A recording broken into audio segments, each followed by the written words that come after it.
Olá, meus irmãos, a graça e a paz do Senhor Jesus Cristo. Estamos aqui mais uma vez no nosso culto de doutrina, às quartas-feiras, para adorarmos ao Senhor e meditarmos a Sua Santa Palavra. Nesse momento, nós vamos orar ao Senhor Deus, clamando a Sua graça, a Sua misericórdia. Em seguida, vamos meditar em Sua Santa Palavra. Ore juntamente comigo. Senhor, nosso Deus e Pai, nós te rendemos graças, Senhor, por este rico privilégio que o Senhor nos concede de prestar culto ao Teu nome. Ó Deus, fale aos nossos corações por intermédio da tua santa palavra, que sejamos edificados, purificados, que, ó Deus, pareçamos mais com teu Filho, o Senhor Jesus Cristo. Ó Senhor, te louvamos, te engrandecemos pela tua bondade em nossas vidas. Pois assim, nós choramos no nome santo do Senhor Jesus Cristo. Amém.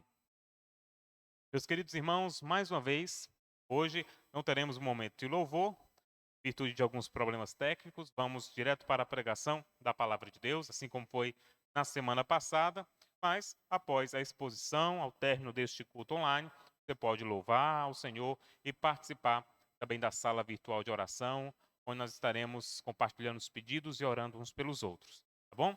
Então, se você está acompanhando este culto online, tome sua Bíblia em mãos, nós vamos hoje para a última mensagem da série da Carta de Paulo aos Filipenses, no capítulo 4, do verso 10 ao verso de número 23. Então, por favor, pegue sua Bíblia em mãos e vamos juntos meditar nessa passagem das Sagradas Escrituras. Filipenses, capítulo de número 4, verso 10 ao verso de número 23. Eu vou fazer a leitura desse trecho, inclusive temos um dos versículos mais conhecidos das Escrituras. Vamos entender um pouco sobre ele hoje. Vamos então à leitura da palavra de Deus. Filipenses 4, verso de número 10. Diz assim: Alegrei-me sobremaneira no Senhor, porque agora, uma vez mais, renovaste a meu favor o vosso cuidado. Qual também já tinhais antes, mas vos faltava oportunidade. Digo isto não por causa da pobreza, porque aprendi a viver contente em toda e qualquer situação. Tanto sei estar humilhado como também ser honrado. De tudo e em todas as circunstâncias já tenho experiência, tanto de fartura como de fome, assim de abundância como de escassez. Tudo posso naquele que me fortalece.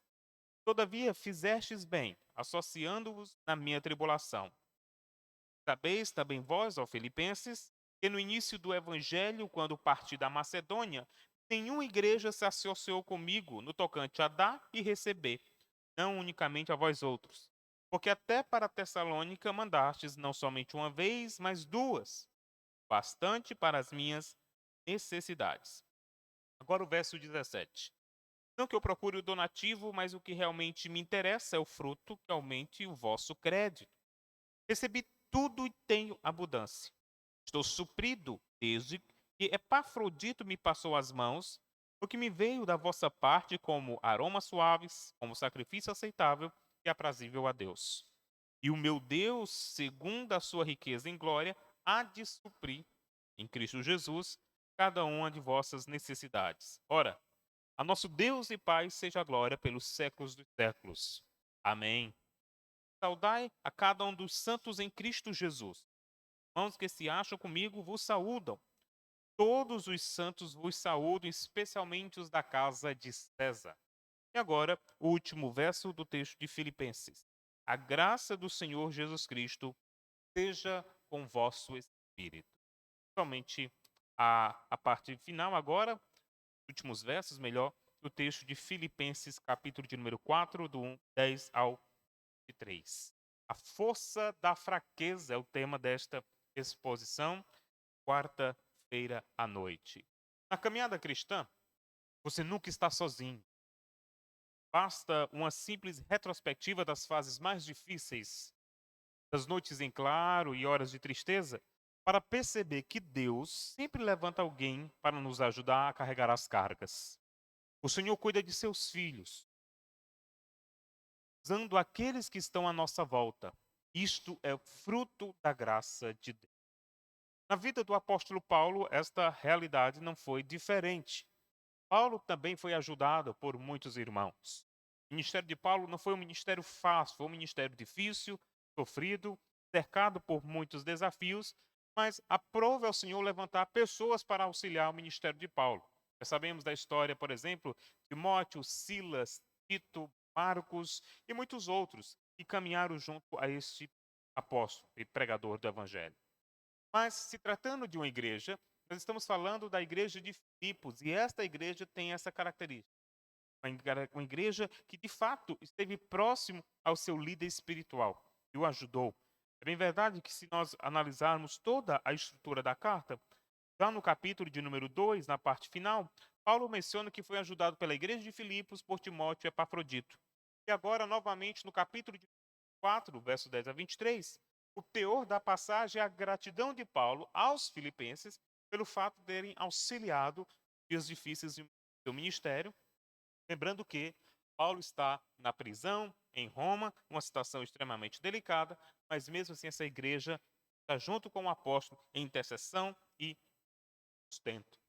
Então, para entendermos toda a estrutura do texto de Filipenses 4, do 10 ao 23, dividi aqui em 4 tópicos eu quero abordar com você esta noite. Então, fique atento para que você entenda perfeitamente a palavra de Deus. No primeiro momento, nós vamos entender um pouco sobre o segredo do contentamento, que vai do verso 10 ao verso 13. Depois, os cooperadores do evangelho, do 14 ao 16. A oferta como adoração, do 17 a 20. E, por fim, uma saudação carinhosa, verso 21 ao verso de número 23. Então, vamos entender o que é o segredo do contentamento cristão. Verso de número 10 diz assim: Alegrei-me sobremaneira no Senhor, porque agora, uma vez mais, renovaste ao meu favor vosso cuidado, o qual também já tinhais antes, mas vos faltava oportunidade. Lembrando que a alegria é o tema que percorre toda a carta de Paulo aos Filipenses. Alegria, unidade, fidelidade, amor a Deus, fidelidade à palavra, né? Perseverança na fé. Esses temas são pincelados durante toda a epístola. Mas agora Paulo faz questão de dizer que ele tem alegria no coração, mas não é uma alegria qualquer, não é um sentimento qualquer. É uma alegria que está além da sua capacidade, além do sofrimento ao qual ele está envolvido. É uma alegria que ele diz aqui sobremaneira. Ele está tomado por gozo no coração e satisfação. E o que está motivando a alegria do apóstolo Paulo, mesmo estando encarcerado, uma prisão domiciliar, tendo a sua vida ameaçada, correndo risco de ser julgado e aí morrer e não pregar mais o evangelho. A alegria que Paulo sente aqui é fruto da fidelidade dos irmãos da igreja de Filipos. Se você observar bem, ele deixa muito claro: renovaste ao meu favor o vosso cuidado. Nós não sabemos exatamente o que levou a igreja de Filipos a não ofertar em determinado período. Alguns comentaristas vão dizer que foram questões políticas, a perseguição religiosa, problemas também nas decisões da igreja local, em virtude de alguns falsos apóstolos que fundavam a igreja de Filipos. Nós falamos mais sobre eles no capítulo 3. Então, acredita-se que em dado momento da caminhada desta igreja, a influência desses homens, desses falsos obreiros, levou a igreja a suspender a oferta a Paulo. Pelo menos essa é uma linha de pensamento. Ok? Mas, olhando bem, entendendo aqui o espírito da igreja em Filipos, é mais fácil acreditar que o que levou a igreja a suspender as ofertas eram os desafios que cercavam aquela comunidade, como a perseguição religiosa, apesar de ser uma colônia romana ali na região da Grécia, mas a perseguição religiosa no tempo do imperador César, enfim, todos os desafios do cristianismo no primeiro século, e também toda a logística de deslocamento, já que não era tão perto, Filipos, Roma. Então a igreja, por algum momento, ela não ajudou Paulo, mas agora, novamente, eles voltaram a estar próximo do apóstolo, ofertando e contribuindo para o seu ministério. Então ele usa uma expressão que eu quero chamar a sua atenção, que é a expressão renovar-se. O termo grego que aparece dá essa ideia de uma flor que é desabrochada ao amanhecer, quando o sol brilha, ela toma fôlego, toma vida e ela amanhece renovada. Então, a ideia agora, Paulo está dizendo é que esses irmãos foram meio que despertados, ao raiar da presença de Deus, foram renovados em ânimo e passaram novamente a contribuir com o seu ministério. Por isso que ele diz: olha, vocês tinham desejo de contribuir, mas vos faltava a oportunidade. E aqui as considerações eu já tratei diante de todo o contexto da carta Filipenses. Então, agora o importante é saber que Paulo estava muito feliz, porque agora essa igreja estava empenhada em ajudar o seu ministério, enviando a oferta. Todavia, Paulo não era um homem apegado às questões materiais. A prova é que, em dado momento do seu ministério, Paulo, de fato, abriu mão do sustento da igreja, uma vez que era uma igreja pequena, não tinha como sustentar, foi fazer tendas. Mas agora ele está encarcerado. Ele está numa situação extremamente desconfortável. E a igreja de Filipos resolve ajudar ele no seu momento difícil do ministério. Mas o interessante é que todo esse sofrimento na vida de Paulo não foi em vão. Olha o que diz o verso 11 até o verso número 13. Olha, digo isto não por causa da pobreza. E observe o que ele fala agora. Porque aprendi a viver contente. Em quê? Olha o que diz. Em toda e qualquer situação. A oferta era bem-vinda. Paulo não estava sendo ingrato, ele estava muito feliz, nós acabamos de ver. Mas ele faz questão de dizer para a igreja de Filipos que, apesar dessa oferta ter chegado em boa hora para ajudar no seu sustento diante dos desafios que cercavam, ele estava aprendendo diante de todas aquelas circunstâncias, toda aquela limitação, todas as privações, estava fazendo com que Paulo amadurecesse no seu conhecimento de Cristo. A ideia aqui é de que ele está aprendendo a viver contente, ele está conhecendo o segredo do contentamento. Uma filosofia muito comum no primeiro século, o estoicismo, um discurso que falava muito de contentamento, e o discurso era basicamente o quê? Por mais que você tivesse sentido privações, sofrimento, você precisaria enfrentar o sofrimento com leveza, né? Precisaria aceitar aquela situação e não sofrer. A ideia do estoicismo era basicamente a ideia de que você não deveria encarar o sofrimento ou permitir que o sofrimento refletisse no seu corpo, né? No seu espírito. Ou seja, você poderia estar cercado por problemas, mas você estava bem, tranquilão, porque, na verdade, aquele problema não iria afetar a sua essência. Ora, irmãos. Então, o estoicismo pregava e dizia: olha, é necessário conhecer esse segredo, o segredo de como lidar com as tensões da vida, para poder viver contente apesar de tudo isso que nos cerca. Paulo não está aqui usando uma espécie de um estoicismo barato. Paulo está dizendo que, no caso do cristão, ele aprende a encarar os sofrimentos não porque ele quer leveza na vida, mas porque ele entende que todo sofrimento que cerca a vida de um crente está debaixo da mão de Deus e não acontece, não atinge um crente de forma vã. Por isso que ele faz questão de dizer, irmãos, ora, eu quero que vocês entendam que eu aprendi a viver nestas situações. Aqui abre um precedente, né, para você que está me ouvindo. Nós devemos aprender, nas circunstâncias difíceis, sobre o Senhor, né? Conhecer mais o Senhor. O caso atípico é o livro de Jó, lá no Antigo Testamento. Ele começa bem, ele passa por grandes provações, e ele termina melhor do que quando ele começou, mas algo marca a vida de Jó quando ele diz: olha, antes eu só te conheci de ouvir falar, mas hoje os meus olhos te veem. Ou seja, o sofrimento, a situação aprimorou, amadureceu a vida de Jó, e ele passou a conhecer mais o Senhor. E a mesma coisa, exatamente a mesma coisa, acontece com Paulo aqui. E por isso que ele faz questão de dizer, irmãos, eu estou aprendendo com isso. Eu sei que a oferta é bem-vinda, mas eu quero que vocês saibam que todo esse sofrimento que está cercando o meu ministério, que está me maltratando, né, trago feridas no corpo, isso está fazendo que eu me torne um obreiro melhor. E aí no verso 12 ele diz, fruto, né, dessa experiência, tanto ser está humilhado como também ser honrado. Passou por muitos momentos onde ele foi honrado, foi reconhecido, né, a sua autoridade foi afirmada. Por outro lado, ele passou também por muitos momentos que a sua autoridade foi questionada, ele foi humilhado, ele sofreu, né, ele apanhou em praça pública, né, sem roupa, uma situação extremamente humilhante, foi caluniado, e ele viveu essas situações. De tudo e em todas as circunstâncias, observe o que ele diz, já tenho experiência, tanto de fartura como de fome, assim como de abundância, como de escassez. Então, o ministério de Paulo é um ministério que passa por todas essas etapas, mas em tudo isso ele está aprendendo, está se tornando um homem experiente. Ou seja, irmãos, o sofrimento na vida de um cristão, ele nunca vem de forma desconexa do propósito de Deus. Sempre vem na nossa vida, na nossa caminhada, para cumprir algo do Senhor em nós. E o Senhor está usando o sofrimento para moldar o nosso caráter, para aprendermos mais dele. O exemplo clássico está diante de nós, verso 10 a 12, onde Paulo confessa isso. E aí chegamos nos versos mais conhecidos do livro de Filipenses, e que é usado muitas vezes como uma espécie de palavras mágicas, né? Pessoas que colocam na porta de casa, pessoas que colocam no carro, né? coloca na camisa, tudo posso naquele que me fortalece. É um dos versículos mais mal compreendidos, mal interpretados. É muito comum você ver pregações por aí, né, de verdadeiros homens que não pregam o verdadeiro evangelho, dizendo, olha, você pode isso, você pode aquilo outro, porque você pode tudo naquele que fortalece. E aí dá uma versão triunfalista essa verdade tão brilhante. Mas quando Paulo menciona essas palavras, Paulo não está no topo, Paulo está numa situação de ruína. Quando Paulo menciona isso, ele não está falando nisso com entonação de palavras mágicas, né? Como se ao mencionar isso, tudo vai dar certo. Tem muitas pessoas que usam esse versículo para justificar práticas pecaminosas. Ah, tudo posso, né? Tudo vou fazer porque eu posso naquele que me fortalece. E acaba aprontando coisa errada. Cuidado. A ideia de Paulo, o que está por trás desse versículo, é uma situação limitadora.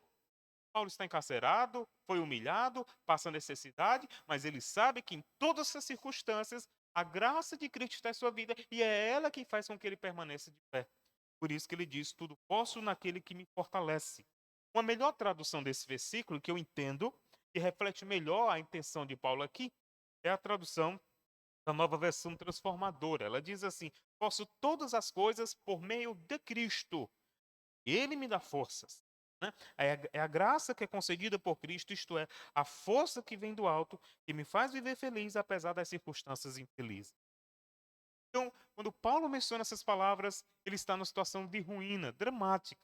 Mas ele sabe que quem me mantém de pé, quem fortalece a sua vida, é a força que vem do alto. Ora, irmãos, nenhum de nós, por mais esperto e brilhante que seja na vida cristã, ficaremos de pé intactos, né? Imunes aos ataques, às adversidades.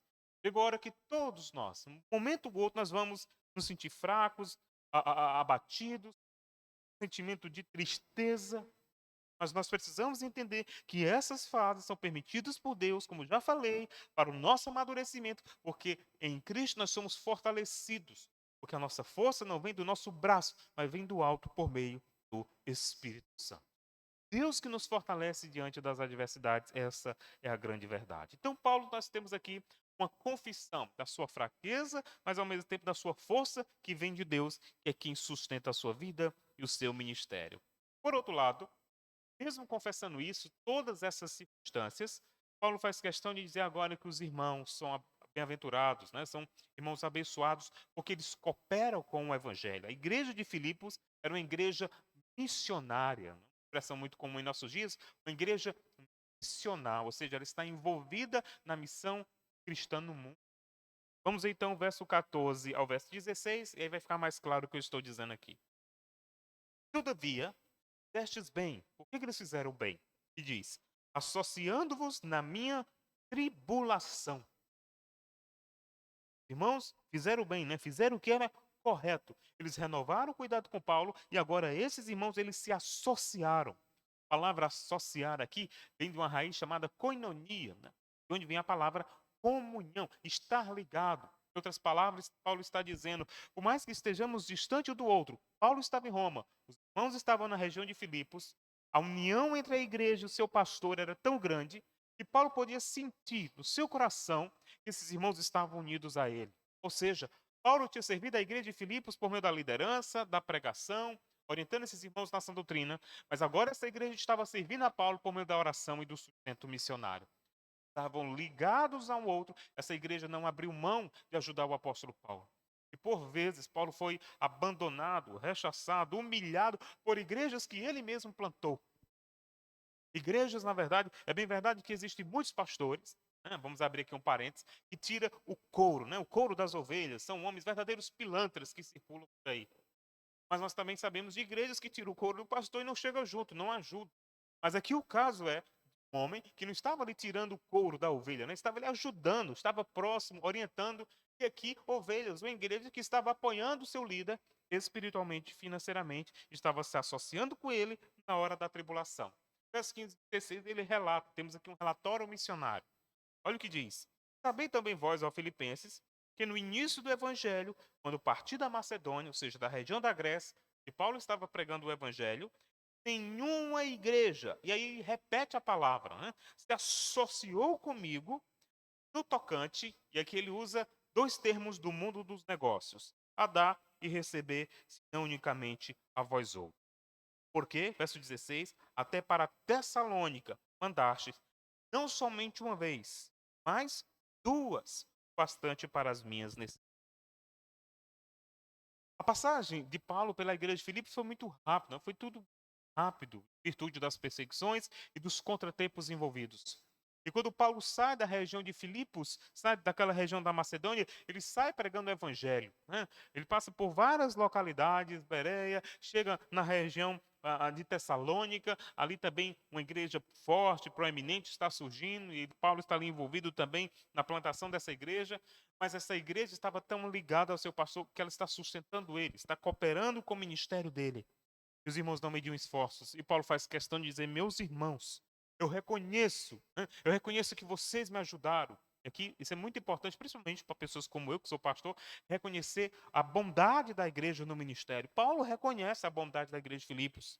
Ele diz: vocês não me ajudaram somente uma vez, mas duas vezes. Duas vezes, quando eu estava passando por Tessalônica, vocês me ajudaram, vocês estiveram comigo, orando pelo meu ministério, clamando a Deus por minha vida, enviando recursos para que eu pudesse levar avante a obra do Evangelho. Mas Paulo é um homem, como nós vimos no verso de número 11 e 12, não um homem apegado ao dinheiro, não. Paulo sabe que o recurso dos irmãos é para a glória de Deus. Paulo é apenas o instrumento do Senhor na propagação do Evangelho. E é por isso que ele faz agora a questão de dizer para esses irmãos. Verso número 17 a 20, nós temos a menção de Paulo, né, a gratidão de Paulo, mais uma vez usando aqui uma linguagem do mundo dos negócios. Olha o que diz o 17. Não quero que procure donativo, não que eu procure donativo. Paulo não está preocupado em ter o dinheiro em si, né? O problema não era a questão financeira. Paulo está preocupado em levar o evangelho avante.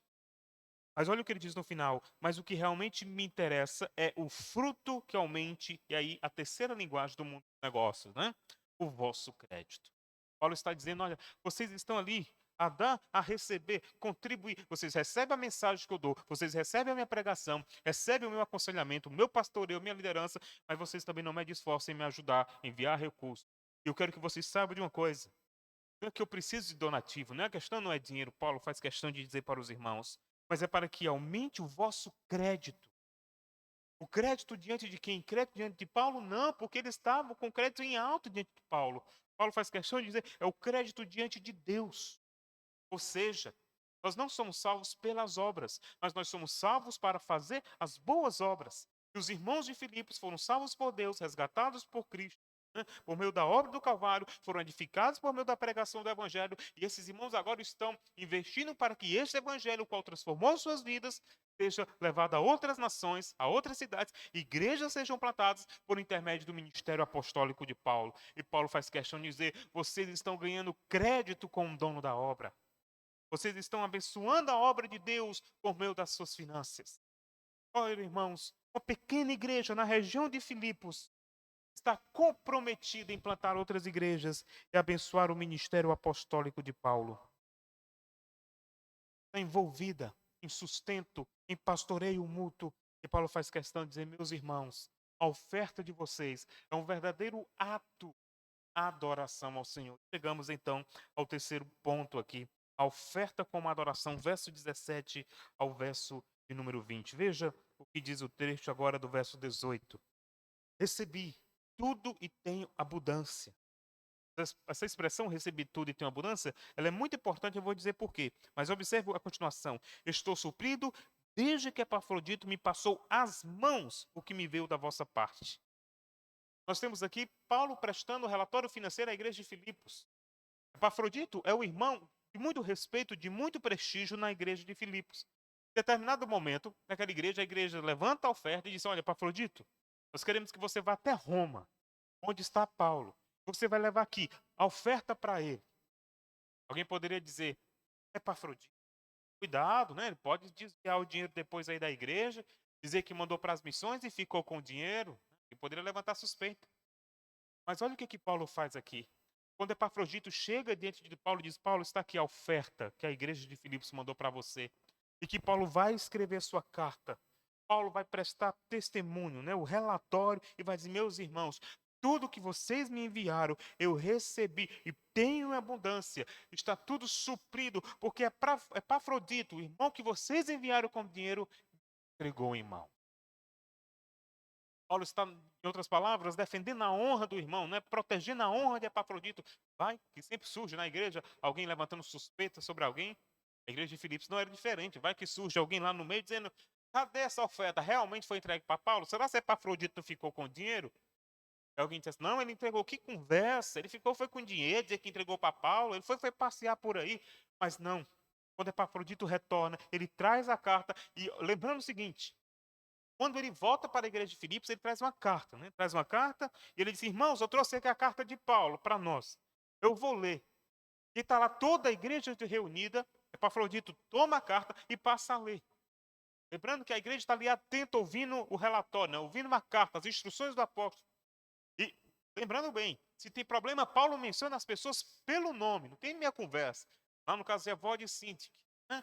Lá e denuncia o pecado, tem que confrontar, Clemente ajuda lá, mas agora também, quando é para enaltecer a postura e o caráter e a honestidade de um irmão, Paulo faz questão de reconhecer e diz: meus irmãos, Epafrodito entregou nas minhas mãos, eu recebi tudo que vocês enviaram. É um testemunho para proteger a honra desse servo de Deus. E Paulo, como bom pastor, ele sabe disso. Faz questão de dizer: não se preocupe, meus irmãos, ele me entregou. E essa oferta que vocês entregaram, veja que brilhante declaração agora, a comparação que Paulo faz no verso 18. Ele diz assim: deu da vossa parte, como aroma suave, sacrifício aceitável e aprazível a Deus. Paulo, ao se referir à oferta dos filipenses, faz uso do Antigo Testamento, né?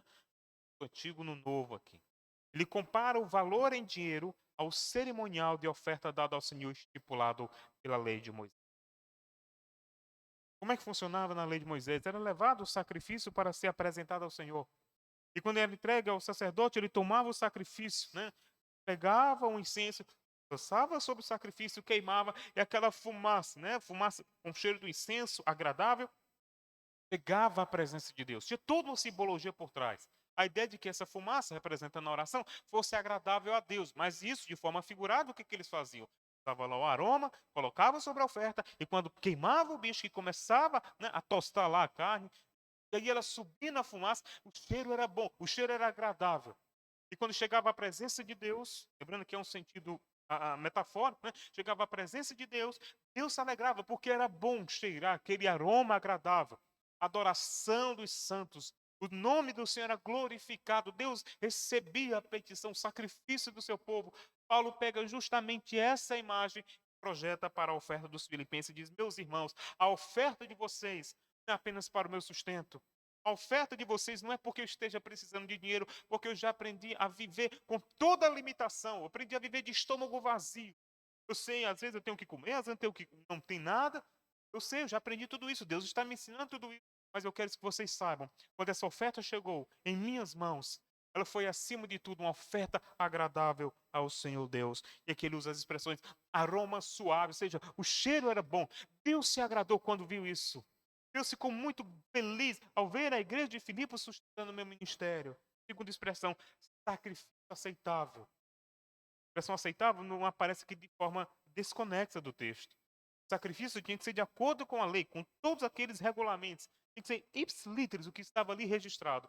Paulo está dizendo, assim também a oferta de vocês. E por fim, ela é agradável, ela é aprazível. Deus gosta de. Então Paulo faz questão agora de mencionar uma promessa para esses irmãos, verso 19 e 20, afirmando que Deus é recompensador. Ele não deixaria que todo o trabalho e oferta dos filipenses fosse colocada de lado. Por isso agora faz questão de dizer que Deus supriria as necessidades do povo. É o que diz o verso 19, e o meu Deus, segundo a sua riqueza, ou seja, Deus é rico em abençoar. Irmãos de Filipos estavam desapegados de toda a riqueza, de todos os bens financeiros. Paulo diz, olha, Deus é rico, irmãos, ele tem toda a riqueza e ele não vai medir, ele não vai pensar duas vezes em usar a sua riqueza para abençoar a vida de vocês. Lembrando aqui, a ideia não é somente de bênçãos espirituais, é de bênçãos materiais mesmo. Paulo está garantindo para esses irmãos, a prova é o que diz o texto, ó, em glória há de suprir em Cristo cada uma das vossas necessidades. Ou seja, assim como os irmãos de Filipos estavam abençoando o ministério de Paulo, suprindo as suas necessidades, Paulo tinha plena convicção de que Deus honraria a atitude daqueles irmãos, assim como Deus estava honrando o ministério dele e as necessidades do seu povo, porque eles estavam, de alguma forma, contribuindo para a grande obra de Deus e a pregação do Evangelho. E, por fim, nós temos uma doxologia, ou seja, uma expressão de adoração, verso de número 20. Ele afirma a paternidade de Deus. Veja o que diz o texto. Ora, a nosso Deus e Pai seja a glória pelos séculos dos séculos. E aí ele confirma isso. Amém. Ou seja, a doxologia é composta de duas expressões que precisam ser analisadas. Primeiro, o reconhecimento de que Deus é Pai, e por ele ser Pai, sustentar seus filhos, ele deve ser glorificado não só agora, mas por todos os séculos. E aqui Paulo usa uma expressão comum no Antigo Testamento, a expressão um amém, que quer dizer assim seja. Amém não é pergunta, tá bom? Amém, irmãos? Esqueça isso. Você abrir aqui, amém, irmãos? Amém não é pergunta, amém é confirmação. Ela é usada sempre para confirmar quando a verdade é pronunciada. Então, quando Paulo diz que Deus é glorificado, ele espera que a igreja diga o quê? Amém. É isso mesmo. Assim seja. E a igreja de Filipos, com certeza, ao ouvir o relatório da carta, a igreja diz uma coisa. Amém. Amém. Amém. E por fim, para encerrarmos a exposição, a saudação carinhosa. Verso 21 ao 23. Nós temos aqui quatro expressões que precisam, ou melhor, quatro orações que precisam ser destacadas. A primeira delas, ele diz: saudai a cada um dos santos em Cristo Jesus. Ele não está mandando um abraço coletivo para a igreja, né? Saudai a igreja, né? Ele diz: olha, saudai a cada um. Dá o meu abraço a cada membro da igreja em Filipos. Aquele que ofertou uma grande quantidade, aquele que ofertou uma pequena quantidade, não importa. Manda o meu abraço para cada membro. Segundo, os irmãos que se acham comigo vos saúdam. Paulo está numa prisão domiciliar em Roma. Então, ele poderia receber visitas, né? Timóteo visitou, Epafrodito visitou. Então, provavelmente, quando Paulo escreve essa carta, além de Epafrodito, outros irmãos estão ali. E Paulo está recebendo dinheiro, recebendo sustento. Os irmãos estão presentes, estão vendo o que Epafrodito está entregando a ele. E quando Paulo vai escrever a carta, Paulo está dizendo que os irmãos mandem um abraço também para a igreja. Todos os irmãos que estavam na casa de Paulo, né, na prisão domiciliar, também mandavam um abraço para ele, dizendo: saudai a todos. Verso 22, terceira expressão. Todos os santos vos saúdam. Ou seja, os crentes de todo mundo. Paulo está se referindo àqueles que ele pregou o evangelho, que saiu plantando igrejas. E de alguma forma, numa roda de conversa, ele falou da igreja de Filipos. E com certeza aqueles irmãos disseram: Paulo, quando você volta lá, manda lembranças dos irmãos. Paulo diz: eu também mando lembrança em nome desses. E por fim, uma das frases mais significantes da carta de Filipos, porque mostra o quanto Paulo era eficiente em seu ministério. Verso 22, o final, especialmente os da casa de César. Ou seja, os da casa de César são aqueles que trabalham para o imperador romano. Isso prova que enquanto Paulo estava preso, lembrando que o prisioneiro, em alguns casos, ficava acorrentado e o soldado romano, o guarda pretoriano, né, que era a guarda romana, do alto escalão do império, ficava ali junto com o prisioneiro. Paulo era um prisioneiro político, então provavelmente era essa a circunstância. Mas você acha que Paulo ficou calado junto com o soldado que estava lá, né, todo na pose? Paulo aproveitou, já que você vai ficar aqui grudado, deixa eu falar uma coisa para você. E ele dá-lhe pregar o evangelho.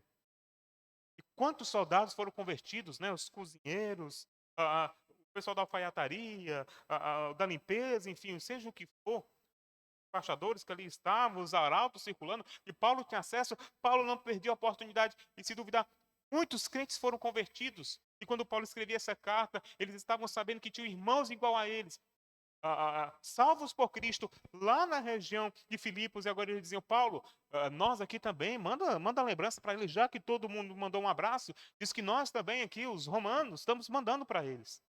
E Paulo faz questão de dizer: irmãos, recebam um abraço do povo de Deus aqui de Roma. E por fim, verso 23, a bênção do apóstolo. A graça do Senhor Jesus Cristo seja com o vosso espírito. Ou seja, que o Senhor Deus te abençoe. Concluímos essa carta maravilhosa que é a Epístola aos Filipenses. E com ela uma mensagem sobre o cuidado de Deus, seu amor paternal e a certeza de que não estamos sozinhos na caminhada. Como ficou claro nesta exposição, Deus sempre levantará outras pessoas que nos ajudarão a levar as cargas da vida cristã. Muitos serão bênçãos em nossas vidas, assim como nós também devemos ser instrumento de bênçãos para outros. Pois no final de todas as coisas, somos sustentados e cuidados pelo Senhor, o Pai de amor, que zela pela vida de seus filhos. Que belíssimo texto, irmãos. Que alegria poder pregar toda esta carta nesse ano de 2020. Me propus no final de 2019, quando eu cheguei aqui na Pio do Planalto, a pregar um livro. Deus me deu a oportunidade de pregar toda a carta aos Filipenses. E aqui nós estamos encerrando essa série. Pois bem, então vamos às lições que nós aprendemos desse texto e assim encerrar a nossa meditação. Aprenda, meu querido irmão, o segredo do contentamento. Que possamos não atrelar a nossa alegria ao que nos acontece, e sim nos regozijar no Senhor e reconhecer Sua mão agindo em nosso benefício, mesmo quando tudo estiver dando errado na nossa vida, mesmo quando todas as portas estiverem fechadas, onde o caos se instalar na nossa casa, mesmo quando a vida estiver às avessas, possamos nos contentar no Senhor.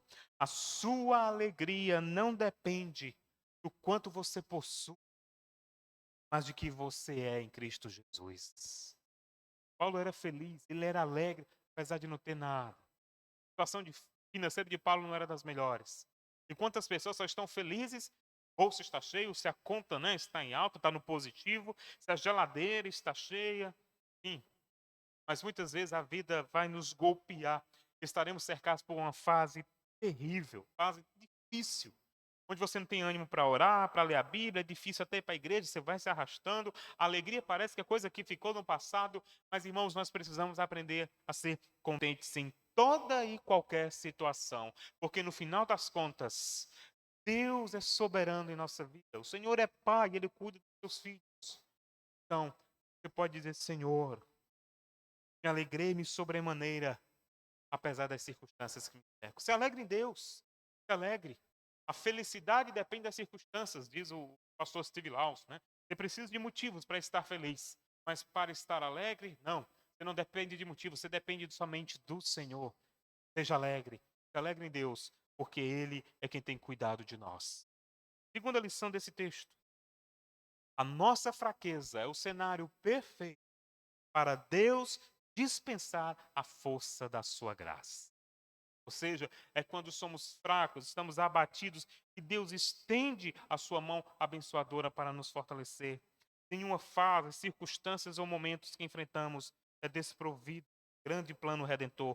Tudo coopera para o bem daqueles que amam ao Senhor e foram chamados segundo o seu propósito. Deus concederá graça a seus filhos à medida que eles enfrentam as adversidades. Você que está me ouvindo, meu irmão, minha irmã, não esqueça disso. Na proporção que você está enfrentando essas adversidades, Deus dispensará a sua graça para que você seja fortalecido.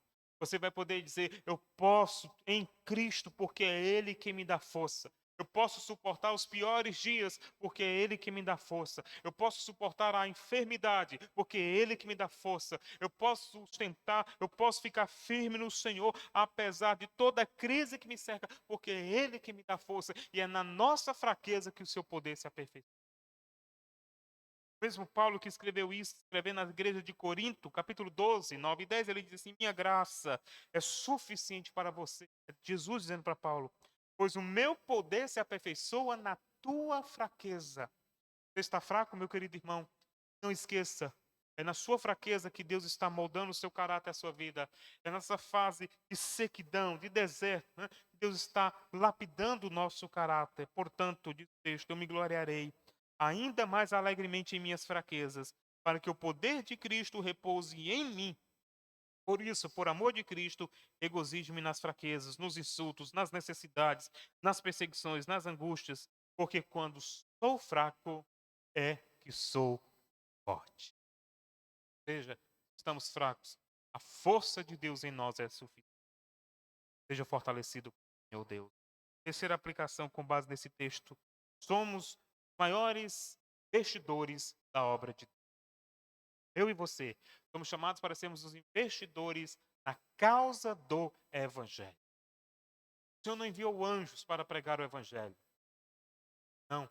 Ele deu essa oportunidade a mim, a você, para que juntos, nesse mundo, nessa nossa passagem pela terra, possamos investir na pregação do verdadeiro evangelho de Cristo. Todo crente deve investir financeiramente na obra do Senhor. Deveríamos ser como os filipenses, sabiamente apoiando os servos e ministério que estão proclamando fielmente o evangelho de Jesus Cristo. Quando ofertamos para a obra do evangelho, estamos usando sabiamente o que nos foi confiado para a maior glória. É bem verdade, meus queridos irmãos, que tem muito pilantra por aí, né? Muito falso pastor.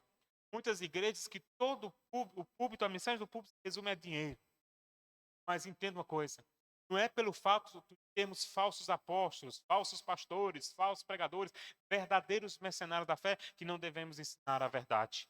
Não é porque uns fazem mau uso do dinheiro que Deus deu, que nós devemos nos calar e não falar sobre esse assunto. Aí é que devemos falar para mostrar o que a Bíblia diz sobre isso. E não permitir que as vozes dos lobos prevaleçam, enquanto as dos servos do Senhor precisam ali, amedrontadas. Entendamos, irmãos, Deus nos chamou para levarmos avante a obra do Evangelho.